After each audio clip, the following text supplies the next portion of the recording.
এই মুহূর্তে যে খবরের দিকে নজর রাখবো, ভুয়ো পুলিশ সুপারের পরিচয় প্রতারণা। পুলিশ সুপার পরিচয় দিয়ে চাকরির টোপে প্রতারণা, গড়ফা থেকে পুলিশের জালে ভুয়ো পুলিশ। আমার সঙ্গে জিয়াউল আলম রয়েছে।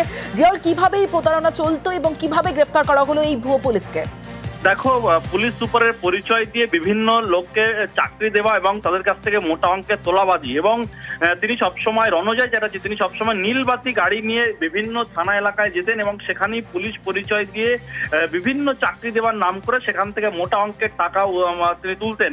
এবং তেমনি সুস্মিতা সেন নামে এক তাকে আমডাঙ্গা থানা পুলিশ ইতিমধ্যেই কিন্তু গ্রেপ্তার করেছে। সুস্মিতা সেন তার বাড়িতেই ভাড়া বাড়ি থাকতেন এবং গড়ফা এলাকা থেকে তাকে গ্রেপ্তার করা হয়েছে।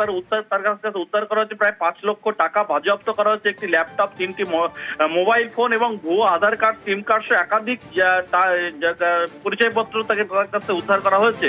মূলত আমডাঙ্গা থেকেও এক ব্যক্তির কাছ থেকে তিনি চাকরি দেওয়ার নাম করে প্রায় 5.5 লক্ষ টাকা নেয় এবং তখনই যখন ভুয়ো জানতে পারে তখনই আমডাঙ্গা থানা দ্বারস্থ হয়। তারপরে কিন্তু আমডাঙ্গা থানা পুলিশ তাকে এই গড়ফা এলাকা থেকে গ্রেপ্তার করে এবং তার কাছ থেকে প্রায় 5.5 লক্ষ টাকা উদ্ধার করে। মূলত চাকরি দেওয়ার নাম করে এই পুলিশ পরিচয় দিয়ে বিভিন্ন জায়গা থেকে টাকা তুলতেন, এমনটাই পুলিশ সূত্রে খবর। ইতিমধ্যেই কিন্তু তাকে হেফাজতে নিয়ে পুলিশ আরো জিজ্ঞাসাবাদ করছেন, কোথায় কোথায় এই কত এলাকা থেকে টাকা তুলেছেন সবটাই জানার চেষ্টা করছে আমডাঙ্গা থানার পুলিশ। বেশ জিয়াউল।